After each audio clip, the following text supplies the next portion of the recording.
안녕하세요, 여러분. 83세 현역 의사 허주영입니다. 오늘도 저는 진료실에서 환자들을 만나고 여러분께 건강한 하루를 선물하기 위해 이 자리에 섰습니다. 혹시 오늘 아침 일어나는데 허리가 뻐근하고 관절이 욱신거리지는 않으셨나요? 침대에서 몸을 일으킬 때 아이고 하는 소리가 절로 나오지는 않으셨는지요? 요즘 들어 자꾸 깜빡깜빡하고 물건을 어디에 뒀는지 생각이 안 나거나 낯익은 사람의 이름이 혀끝에서 맴돌기만 하고 생각나지 않는 경험. 혹시 그런 일 많아지지 않으셨나요? 밤에 자주 깨고 깊은 잠에 들기 힘든 날도 많으셨을 겁니다. 누워 있어도 쉬는 것 같지 않고 아침이 되면 더 피곤하고 무거운 몸. 이런 상태가 계속되면 삶의 활력이 떨어지기 마련이죠. 저도 그랬습니다. 70대에 들어서면서부터 제 몸은 급격히 변했습니다. 아침마다 일어나기 힘들고 어깨는 굽고 밤에는 뒤척이다 겨우 잠들곤 했습니다. 그때 저는 이제 끝인가 하는 생각도 했습니다. 의사도 결국 늙는구나. 그런 생각이 들던 시절이었죠. 하지만 여러분, 지금 저는 83세의 나이에도 여전히 진료실에 서 있습니다. 오후에는 학생들을 가르치고 주말이면 손주들과 공원에서 산책을 하거나 지인들과 골프도 한 라운드 돌곤 합니다. 이런 이야기를 들은 많은 분들이 저에게 물어봅니다. 허 박사님, 도대체 어떻게 그 나이에 그렇게 활기차게 사세요? 무슨 약 드세요? 무슨 운동하세요? 특별한 한약이나 보약 드시나요? 제 대답은 아주 간단합니다. 저는 우리가 평생 무시해온 신체 내부 부위, 단 5곳만 매일 5분씩 관리해왔을 뿐입니다. 정말 이게 다냐고 묻는 분들도 계십니다. 네, 저는 비싼 영양제를 먹지 않습니다. 기구를 들고 헬스장을 다니지도 않고요. 복잡한 요가 동작이나 고강도 유산소 운동도 하지 않습니다.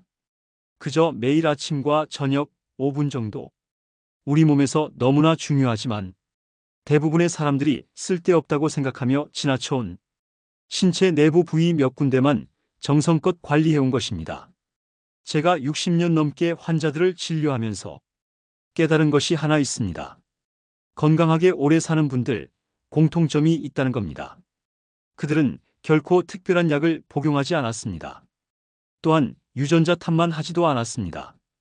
그들은 일정한 습관을 가지고 있었습니다. 작지만 지속적인 습관이요. 그리고 그 습관이 바로 신체에 숨겨진 핵심 부위들을 정성껏 관리하는 것이었습니다. 여러분, 건강은 절대 거창한 게 아닙니다. 작은 관리, 소소한 실천이 쌓여 결국 여러분의 인생 전체를 바꾸게 됩니다. 우리는 나이가 들수록 많은 걸 포기합니다. 등산, 여행, 운동, 외식, 이젠 안 되라고 말하며 자신을 점점 가두기 시작합니다. 저는 그 마음 누구보다도 잘 압니다. 하지만 제가 83세의 나이에도 활기차게 아침을 맞고 하루를 알차게 보내며 밤엔 깊은 숙면을 취할 수 있는 이유는 단 하나입니다. 바로 신체 속 비밀 부위 5곳을 매일 빠지지 않고 관리해왔기 때문입니다. 그리고 오늘 이 영상을 보시는 여러분께 제가 직접 60년 넘게 실천하고 수천 명의 환자에게 적용해온 방법을 자세히 그리고 아주 구체적으로 알려드리겠습니다. 이 5부위, 대부분의 사람들이 그냥 씻고 지나가는 곳입니다. 하지만 의학적으로 보면 혈관, 림프절, 신경의 중심이자 우리 몸 전체에 영향을 주는 핵심 교차로입니다. 지금 당장은 별일 없는 것 같아도 이 부위를 방치하면 면역력이 떨어지고 혈액순환이 나빠지고 피로와 통증, 수면 장애까지 이어집니다. 반대로 이 부위를 제대로 관리하면 기적 같은 일이 벌어집니다. 밤에 숙면을 잘 취하고 아침에 무거운 몸이 가벼워지며 걷는 것이 편해지고 활력이 되살아납니다. 저는 오늘 이 영상에서 그 5가지 부위가 무엇인지, 왜 중요한지, 어떻게 관리해야 하는지를 차근차근 알려드릴 겁니다. 그리고 하나 더 약속드리겠습니다. 하루 5분이면 충분합니다. 절대 어렵거나 복잡하지 않습니다. 누구나 따라 할 수 있고 시작한 그날부터 몸이 반응하기 시작할 것입니다. 끝까지 시청해 보세요. 이 영상 하나로 여러분의 남은 인생이 바뀔 수 있습니다. 그리고 이 정보를 혼자만 간직하지 마시고 소중한 부모님, 배우자, 형제자매, 친구들에게도 공유해 주세요. 지금 이 영상을 보시는 여러분이 가족의 건강을 지켜주는 건강 전도사가 되실 수 있습니다.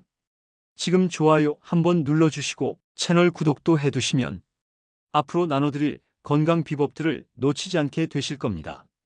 그럼 지금부터 여러분과 함께 몸속 비밀 부위 5곳을 하나하나 관리해 보도록 하겠습니다. 오늘은 제가 매일 5분씩 관리하는 신체의 첫 번째 비밀 부위, 발에 대해 말씀드리겠습니다. 많은 분들이 발은 그냥 걷기 위한 도구라고 생각하십니다. 하지만 아닙니다. 발은 제2의 심장이라 불릴 만큼 우리 몸에 있어 매우 중요한 기관입니다. 왜 그런지 설명드릴게요.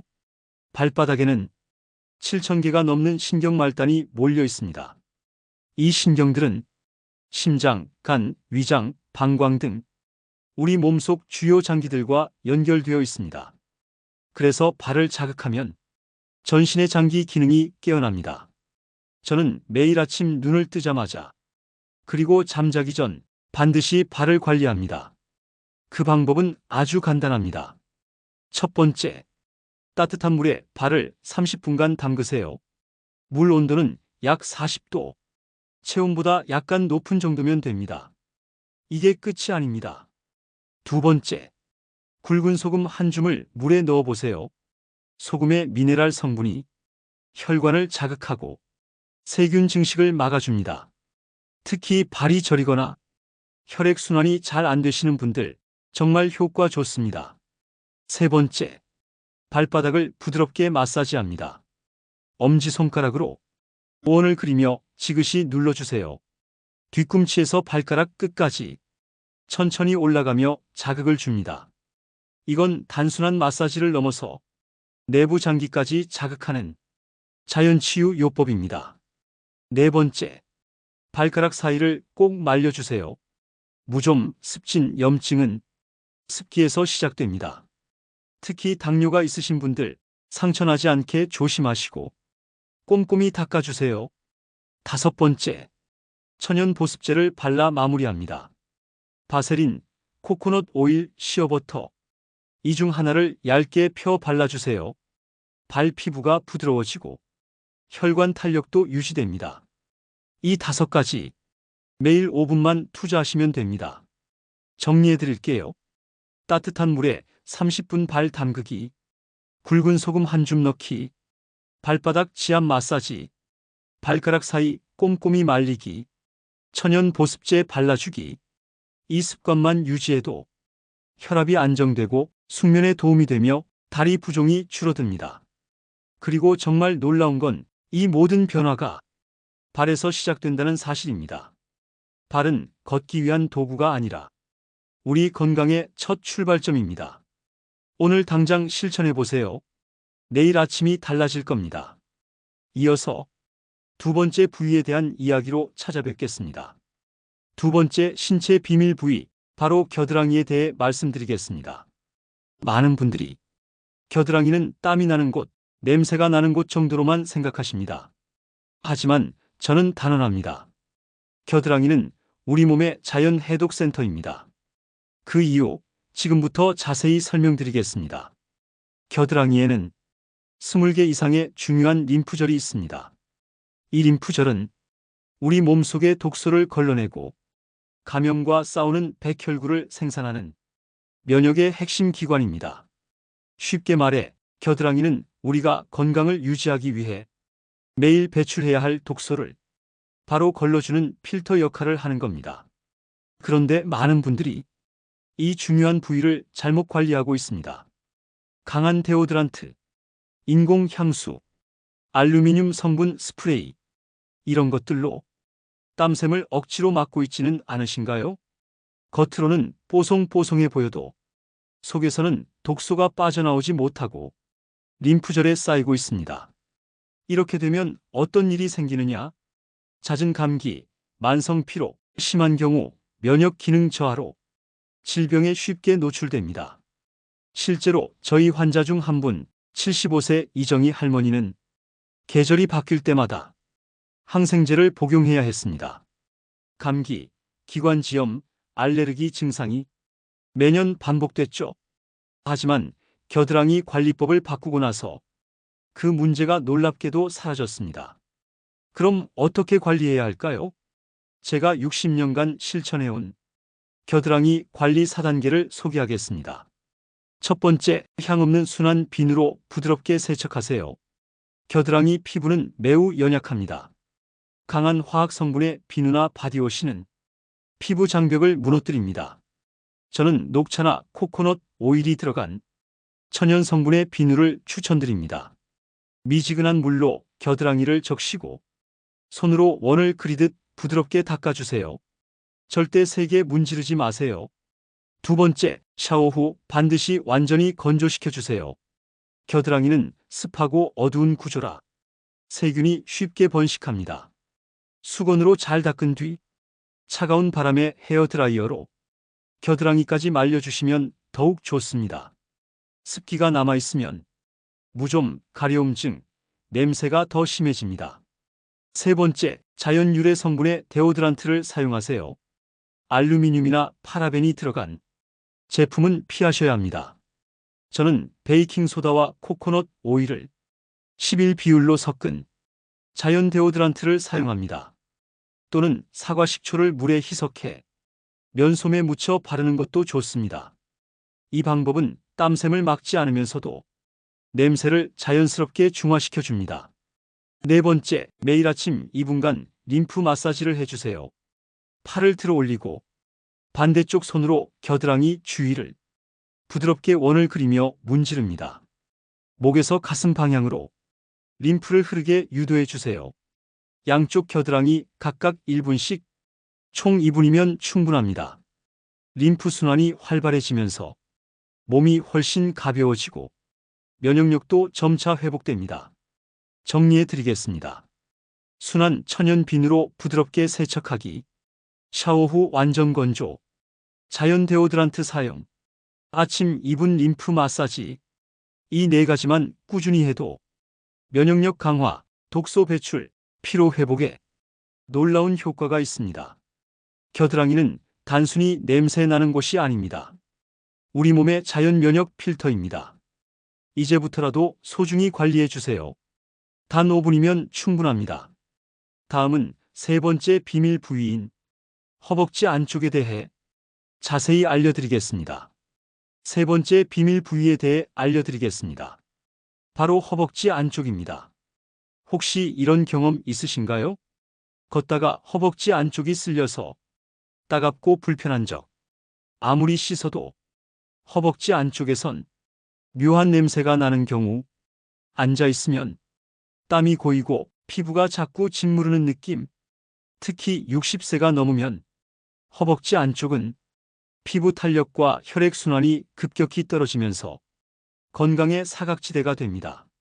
사실 허벅지 안쪽은 하체 혈류 순환의 중심이자 감염 위험이 가장 높은 부위입니다. 왜냐하면 여기는 림프관, 정맥, 땀샘, 피지선이 한데 모여있는 복잡한 구조이기 때문입니다. 제가 예전에 진료했던 67세 박순애 여사님 사례를 말씀드릴까요? 늘 다리가 무겁고 밤에 자주 쥐가 나서 고생하셨습니다. 병원에서 정맥순환장애 진단을 받았죠. 그 원인이 허벅지 안쪽에 림프 정체와 만성염증이었습니다. 하지만 매일 5분 제가 알려드린 허벅지 안쪽 관리법을 6개월간 꾸준히 하신 결과 쥐나는 증상 사라지고 하체 부종까지 눈에 띄게 줄어들었습니다. 자, 이제 저 허주영이 직접 실천하는 허벅지 안쪽 건강관리 4단계 알려드리겠습니다. 첫 번째, 샤워 시 허벅지 안쪽은 마지막에 따로 세척하세요. 이 부위는 땀과 피지가 많이 모이기 때문에 몸 전체를 씻은 후 마지막으로 따로 닦아주는 게 좋습니다. 천연 비누나 유황 비누, 녹차 성분이 있는 제품이 좋고 부드러운 거품으로 한 손바닥 넓이만큼 원을 그리듯 닦아주세요. 절대 세게 문지르지 마세요. 피부가 쉽게 손상됩니다. 두 번째, 샤워 후 100% 건조. 타월로 톡톡 두드려 수분을 없앤 후 드라이기 찬바람으로 마무리. 허벅지 안쪽은 통풍이 잘 안 돼요. 습기가 남기 쉽습니다. 특히 여름철, 이 습기가 진균 감염, 즉 피부 곰팡이의 원인이 됩니다. 드라이기 사용은 의외로 효과적인 예방법입니다. 세 번째, 보습은 꼭 해야 합니다. 단 끈적이지 않게. 너무 기름진 크림은 오히려 문제입니다. 저는 알로에 겔이나 히알루론산 워터 타입 로션을 추천합니다. 피부를 진정시키고 마찰로 인한 염증도 줄여줍니다. 피부가 촉촉하면 피부 슬림도 덜하고 냄새도 줄어듭니다. 네 번째, 매일 2분 무릎 올리기 스트레칭을 하세요. 아주 간단합니다. 의자에 앉아서 한쪽 무릎을 천천히 들어 올려 배에 닿을 듯이 10초 유지합니다. 반대쪽도 반복. 총 1분 2분이면 됩니다. 이 운동은 허벅지 안쪽 근육을 자극하고 림프 순환을 도와주며 하체 피로 회복에 탁월합니다. 혹시 허벅지 안쪽이 끈적거리고 답답하고 자주 짓무르셨다면 오늘부터 이 4단계 실천해 보세요. 마지막에 따로 세척. 드라이기로 100% 건조. 수분감 있는 보습제. 무릎 올리기 스트레칭. 이 5분 루틴 하나로 하체 부종, 피부 트러블, 심지어 혈압까지 안정되었다는 환자분들이 많습니다. 건강은 작은 습관에서 시작됩니다.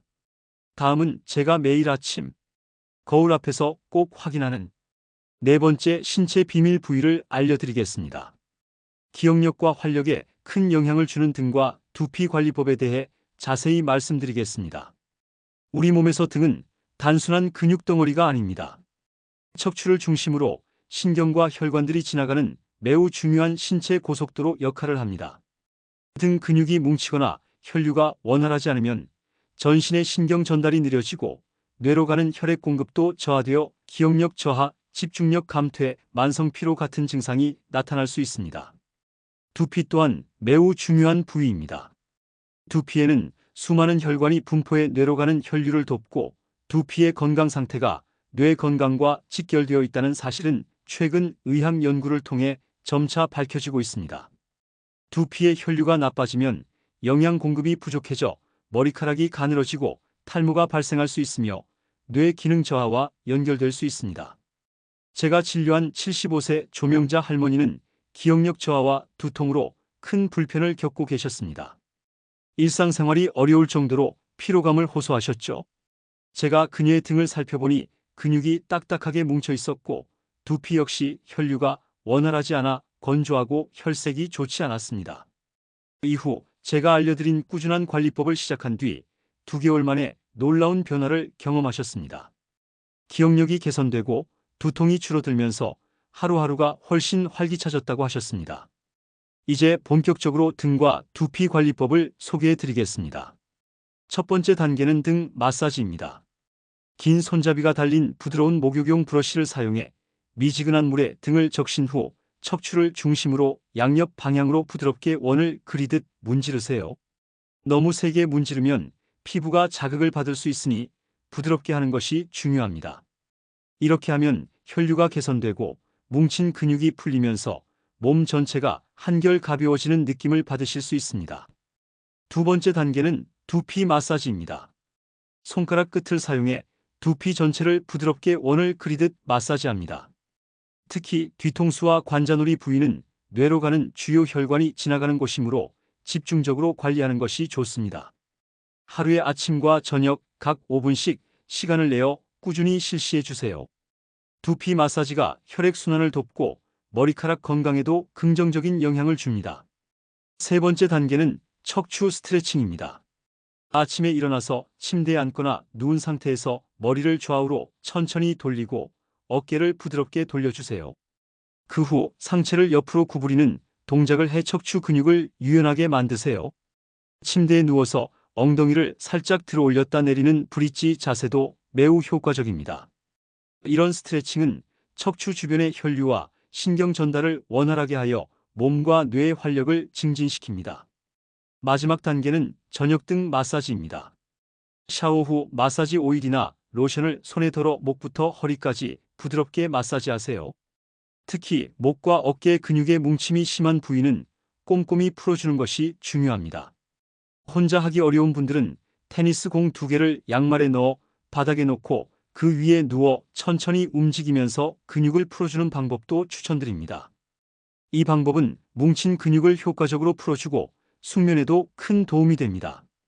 이처럼 등과 두피 관리는 단순히 피로를 푸는 차원을 넘어 뇌 건강과 전신 활력 유지에 매우 중요한 역할을 합니다. 매일 단 10분만 투자해 꾸준히 관리한다면 91세인 저 허주영처럼 활기찬 일상을 오래도록 유지하실 수 있습니다. 여러분께서도 지금부터 이 방법을 시작해 보시기 바랍니다. 작은 습관이 여러분의 건강과 삶의 질을 크게 변화시킬 것입니다. 목 뒤와 귀 뒤 부위 관리법에 대해 10분 분량으로 자세히 설명드리겠습니다. 이 두 부위는 생각보다 우리 건강에 매우 중요한 역할을 하는 신체 부위입니다. 특히 혈액순환과 림프 흐름에 직접적인 영향을 미치며 뇌와 얼굴 건강에도 큰 도움을 줍니다. 먼저 목 뒤 부위입니다. 목 뒤에는 경추와 중요한 혈관, 그리고 신경다발이 밀집해 있습니다. 이곳이 뭉치거나 긴장하면 두통, 어깨 통증, 심지어는 뇌로 가는 혈류장애로 인한 기억력 저하와 피로감을 느낄 수 있습니다. 그래서 매일 꾸준히 목 뒤 근육을 풀어주는 것이 매우 중요합니다. 목 뒤 마사지 방법은 다음과 같습니다. 양손 엄지손가락을 이용해 목 뒤 중앙 경추 주변을 부드럽게 눌러줍니다. 힘을 너무 세게 주지 말고 약간의 압력을 느낄 정도가 적당합니다. 그런 다음 위에서 아래 방향으로 그리고 좌우로 천천히 원을 그리며 마사지하세요. 이 동작을 3분에서 5분 정도 반복하면 목 뒤 혈류가 개선되고 근육이 부드러워지는 것을 느낄 수 있습니다. 다음은 귀 뒤 부위입니다. 귀 뒤에는 림프절이 있어 몸 안의 노폐물을 걸러내고 면역 기능을 담당하는 중요한 역할을 합니다. 귀 뒤 림프절이 막히거나 부으면 얼굴 붓기, 피로, 피부 트러블 등이 발생할 수 있습니다. 특히 나이가 들면서 림프 순환이 둔해지기 쉬운데 이를 촉진하는 것이 건강 유지에 도움이 됩니다. 귀 뒤 마사지 방법은 손가락 끝을 사용해 귀 바로 뒤쪽, 턱선 위쪽에서 목으로 이어지는 부위를 부드럽게 눌러주면서 원을 그리듯 마사지하는 것입니다. 이 부위도 너무 세게 누르지 말고 피부가 따뜻해지고 혈류가 좋아지는 느낌이 들 때까지 3분에서 5분 정도 실시하세요. 하루에 아침, 저녁 2번 꾸준히 하시면 림프 순환이 개선되어 얼굴이 한결 가벼워지고 활력이 생깁니다. 추가로 목 뒤와 귀 뒤 부위를 따뜻하게 해주는 것도 좋습니다. 따뜻한 수건을 목 뒤에 올려두거나 미지근한 물로 가볍게 적신 수건으로 귀 뒤를 감싸주는 것만으로도 혈관 확장과 혈류 개선에 도움이 됩니다. 특히 겨울철에는 이 방법이 근육 경직 완화에 효과적입니다. 마지막으로 이 두 부위 관리는 간단하지만 꾸준히 하면 전신 건강에 큰 변화를 가져옵니다. 혈류와 림프 순환이 개선되면 뇌 산소와 영양 공급이 원활해져 기억력과 집중력이 좋아지고 피로 회복도 빨라집니다. 또한 얼굴 부종 완화와 피부 건강 증진에도 도움이 되니 꼭 실천해 보시길 바랍니다. 여러분, 오늘 함께 목 뒤와 귀 뒤의 중요성을 다시 한번 깊이 살펴봤습니다. 사실 이 부위들은 우리 몸에서 그 중요성이 잘 알려져 있지 않아 쉽게 간과되기 쉽지만 혈액과 림프가 원활하게 순환해야만 전신 건강이 유지될 수 있다는 사실을 꼭 기억해 주셨으면 합니다. 저 역시 수십 년간 환자분들을 진료하면서 이런 작은 부분을 꾸준히 챙기는 분들이 건강을 오래 유지하신다는 것을 몸소 확인해 왔습니다. 건강이라는 것은 거창한 것이 아닙니다. 고된 운동이나 비싼 약만이 답이 아닙니다. 오히려 매일 5분, 10분이라도 꾸준히 내 몸에 관심을 갖고 이렇게 간단한 관리법을 실천하는 것이야말로 가장 강력한 건강법입니다. 저도 90이 넘은 지금까지 이렇게 작은 습관들이 모여 저를 지금의 건강한 모습으로 만들어 주었다고 믿고 있습니다. 특히 나이가 들수록 혈액순환과 림프순환이 원활하지 않으면 피로가 쉽게 쌓이고 몸은 무겁고 둔해지며 기억력도 점차 떨어지게 됩니다. 하지만 오늘 알려드린 목 뒤와 귀 뒤 마사지, 스트레칭과 같은 방법들은 이 모든 과정을 늦출 수 있는 실질적이고 효과적인 방법입니다. 단순히 통증을 완화하는 데 그치는 것이 아니라 우리 뇌와 전신에 건강 에너지를 불어넣는 길이라는 점을 꼭 기억해 주세요. 여러분, 무엇보다 중요한 것은 바로 꾸준함입니다. 처음에는 귀찮고 시간이 없다고 느껴질 수 있지만 하루하루 쌓이는 작은 습관들이 여러분의 몸을 점점 더 건강하게 만들 것입니다. 오늘부터 매일 잠깐이라도 시간을 내서 스스로를 돌봐주세요. 그 작은 실천이 여러분의 삶의 질을 한 단계 올려줄 것입니다. 저 역시 앞으로도 여러분과 함께 건강한 삶의 비결을 나누며 여러분이 매일 활기차고 행복한 일상을 누리도록 끝까지 함께 하겠습니다. 이 영상이 여러분께 조금이라도 도움이 되었다면 좋아요와 구독 잊지 마시고 주변 사랑하는 분들에게도 꼭 알려주세요. 건강은 우리 모두가 누려야 할 가장 소중한 자산입니다. 여러분의 건강과 행복을 진심으로 기원하며 저는 다음 영상에서 더욱 알찬 정보로 찾아뵙겠습니다. 모두 건강하시고 행복하세요. 감사합니다.